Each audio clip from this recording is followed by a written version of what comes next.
ઘેલું કર્યું ગુજરાત, ઠાકોરોએ ઘેલું કર્યું ગુજરાત.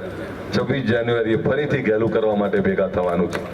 એક એવી સમાજની પ્રચંડ એકતાનો પરચો બતાવ્યો આપણે બધાએ. ના ભૂતો ના ભવિષ્ય ક્યારે આટલી મોટી સંખ્યામાં ભેગા નહોતા થયા. અલ્પેશ ઠાકોરે ધોરાજીથી ગાંધીનગરના કાર્યક્રમનું એલાન કર્યું છે. ઠાકોર સમાજની એકતાનો સંદેશ રાત્રે 3 વાગે આપવાનો છે તેવી વાત અલ્પેશ ઠાકોરે કરી.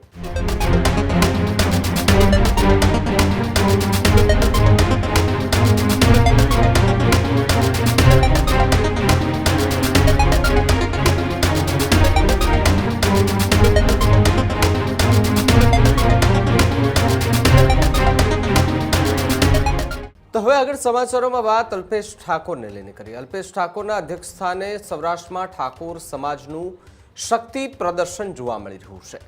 ધોરાજી ખાતે ઠાકોર સેનાનું મહાસંમેલન યોજવામાં આવ્યું હતું. અલ્પેશ ઠાકોરે ધોરાજીથી ગાંધીનગરના કાર્યક્રમનું એલાન કર્યું છે. 26 જાન્યુઆરીએ ગાંધીનગરમાં સરસ્વતી ધામનું નિર્માણ માટે આમંત્રણ પણ આપવામાં આવ્યું છે. 10 વર્ષ પૂર્ણ થતા 26 જાન્યુઆરીએ ગાંધીનગરમાં ઠાકોર સમાજનું શક્તિ પ્રદર્શન યોજવામાં આવશે. ઠાકોર સમાજની એકતાનો સંદેશ રાત્રે 3 વાગે આપવાનો છે તેવી વાત અલ્પેશ ઠાકોરે કરી. ઠાકોર સમાજની શિક્ષણની દિશા સરસ્વતી ધામ નક્કી કરવામાં આવશે.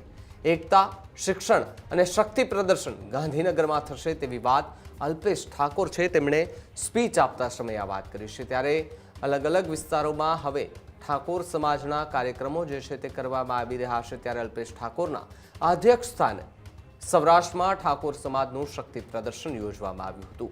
જ્યાં રાજકોટના ધોરાજી ખાતે ઠાકોર સેનાનું મહાસંમેલન યોજવામાં આવ્યું હતું, જ્યાં મોટી સંખ્યામાં ઠાકોર સમાજના આગેવાનો, ઠાકોર સમાજના લોકો, ઠાકોર સમાજના નેતાઓ જે છે તે બહોળી સંખ્યામાં ઉપસ્થિત રહ્યા હતા. અલ્પેશ ઠાકોરે ધોરાજીથી ગાંધીનગરમાં કાર્યક્રમનું એલાન પણ કર્યું છે અને આ મહાસંમેલનની અંદર મોટી સંખ્યામાં લોકો પણ જોડાયા હતા. ત્યારે ગુજરાત ક્ષત્રિય ઠાકોર સેના જેના દ્વારા આયોજન કરવામાં આવ્યું હતું અને 26 જાન્યુઆરીએ ગાંધીનગરમાં સરસ્વતી ધામનું નિર્માણ થશે તેનું આમંત્રણ પણ ત્યાંથી આપી દેવામાં આવ્યું છે. એ જુદું ના પડે એનું ધ્યાન રાખજો. આ ભેગું કરતા વાર લાગી છે કારણ કે આવનારી પેઢીઓની દિશા નક્કી થાય. એક સંગઠન બનવું અને ટકાઈ રાખવું એ અઘરો વિષય છે. ત્યારે આ ભગવતી ભોળાનાથ ઈષ્ટદેવ આપણા ભગવાન જ આ સંગઠન ચલાવે છે. નહીતર આટલું લાંબુ ચાલવું સંગઠન, 15 વર્ષથી એક ધાર્યું સંગઠન, અને કોઈ ગુજરાત ક્ષત્રિય ઠાકોર સેના ઉપર ડાઉટ નથી કરતું, કોઈ શંકા નહીં કરતું હોય. કોઈને શંકા હોય તો એ મનમાંથી કાઢી નાખે. 1 કિલો ગીત બન્યું હતું, ઘેલું કર્યું ગુજરાત, ઠાકોરોએ ઘેલું કર્યું ગુજરાત. 26 જાન્યુઆરીએ ફરીથી ઘેલું કરવા માટે ભેગા થવાનું છે. આપને કહું, મેં હંમેશા સમાજ ઉત્થાનની વાત કરી છે, સમાજની વિકાસની વાત કરી છે. જેને જે મારો વિરોધ કરવો એ કરે, પણ પહેલા એક હું ડાયલોગ મારતો એમ કે તમારું વ્યક્તિત્વ એટલું મોટું કરી દો કે તમારી હાજરી માત્રથી કોઈ અકળાઈ ઉઠે. હું ઘણીવાર જોતો હોઉં છું કે આપણે જઈએ ને ત્યારે ઘણા બધા અકળાઈ જાય છે. કેમ? કારણ કે આપણે સાચી વાત કરીએ છીએ. કેમ? કારણ કે આપણે એકતાની વાત કરીએ છીએ. કેમ? તો કે આપણે તમામ લોકોને સાથે લઈને ચાલવાની વાત કરીએ છીએ.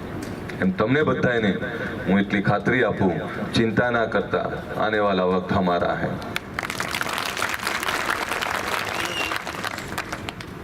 જઈશ તો નહીં સીધું કાર્યક્રમો 7:30 થી સાંજના 7 વાગ્યા સુધીના કાર્યક્રમો છે. એટલે મેં હિતેશબેન કહ્યું, મેં થોડું ઝડપ કરજો. 26 જાન્યુઆરી આ 10 વર્ષ પૂરા થાય છે. 26 જાન્યુઆરી 2015 લાખો સમાજના લોકો આપણા ભેગા થયા અમદાવાદના GMDC-માં.